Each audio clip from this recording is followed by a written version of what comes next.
G'day, it's fugitive Australian journalist Shane Dowling from the website kangaroocourtofaustralia.com. Now, I published an article on Sunday the 22nd of October, and it's titled Peter Dutton, Jacinta Price and her mother Bess Price exposed conspiring to loot millions from Indigenous funding via a school grant. Now, I'm getting attacked on social media because of it. I'm getting personally attacked. They're not attacking the content of the article, and it's obviously Liberal Party trolls attacking me. And when they attack you personally and not the content, that means they are very worried about the content of the article.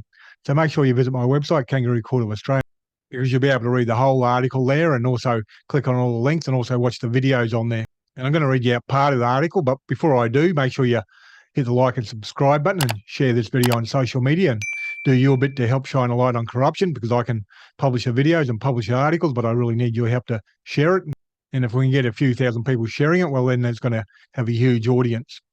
Now, the article starts off, opposition leader Peter Dutton is heading up a conspiracy trying to pour $12 million of Indigenous funding into a school that is being used as a slush fund fraud scam, with the mother of Shadow Minister for Indigenous Affairs, Jacinta Price, her mother is Bess Price, works there. There are already outstanding allegations of fraud at the school, which I'll outline below in the article. But firstly, the background to the $12 million scam for the school boarding house project. Senator Jacinta Price is pushing for the project with the support of Shadow Education Minister Sarah Henderson and others. But as you'll see in the below videos, which I've published on the article, Jacinta's mother, Bess Price, is a major driver for the grant and works at the school. It's a conflict of interest that should be declared by everyone pushing for the $12 million grant, but no one is doing it.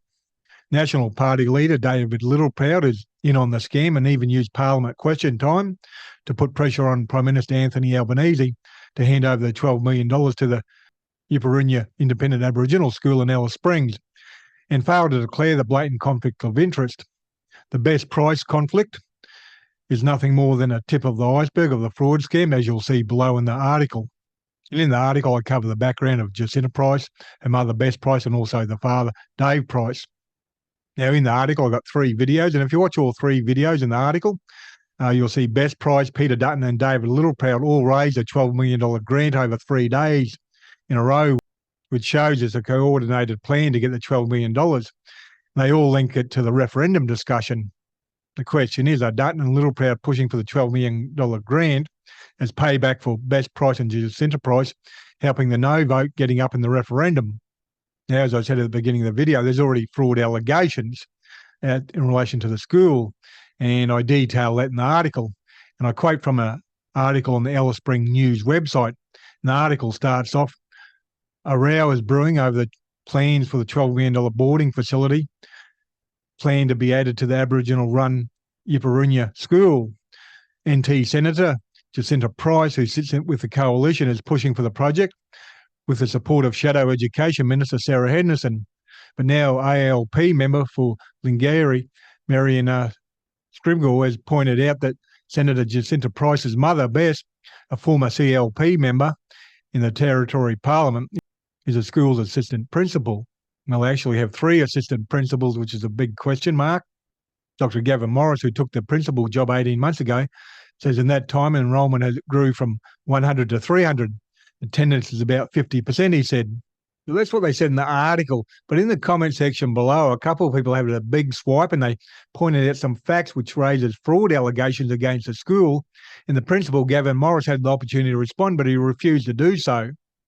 Now, one of the commenters was Paul McLaughlin on the 29th of April 2023, and he says, it appears Mr. Morris likes to play free and loose with the truth. He would be very interested to put these questions to him. And then he goes on to outline some questions. Of the quoted 300 students, how many are real? In achieving 50% attendance, are you telling us 150 attend each day on average? Has your staffing increased threefold to well over 100 during your tenure? What are your current staffing levels?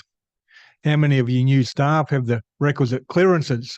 This one was put to him in Sky News interview with Shari last Thursday.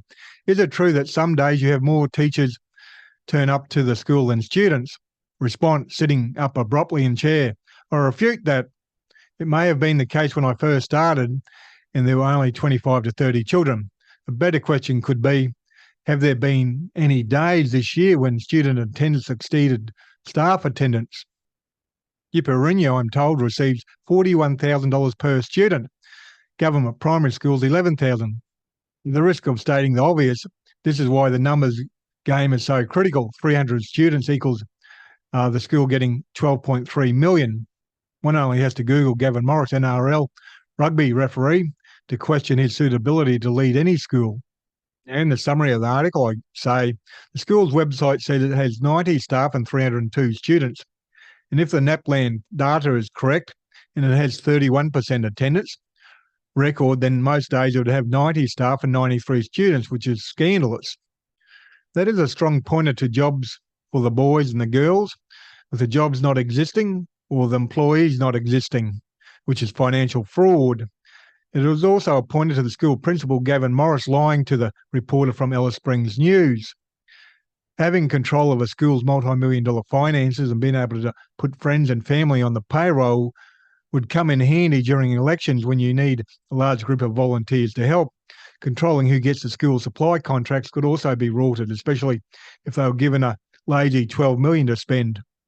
There are serious allegations of fraudulently cooking the books to increase the student count to boost government funding.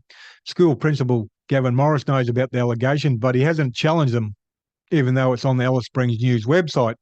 Why does a school that size need 3 assistant principals? Because Bess Morris is one of 3 assistant principals. And why does the school's website only name 1?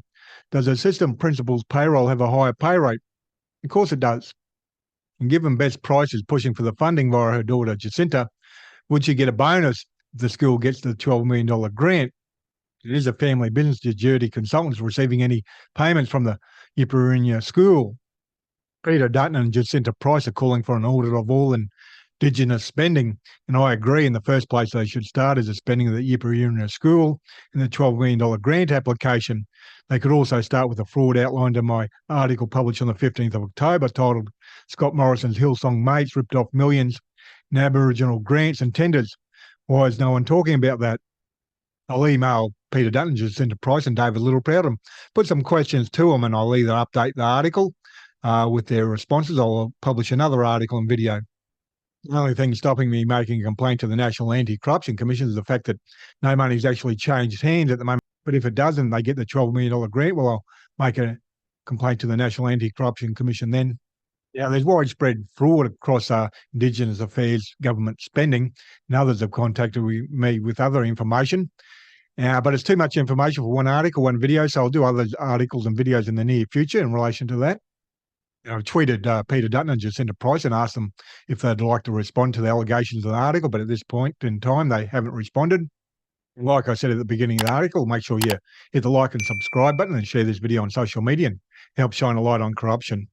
In Kangaroo Court of Australia's independent media, I publish a website and a YouTube channel, and I'm 100% crowdfunded from viewers like yourself.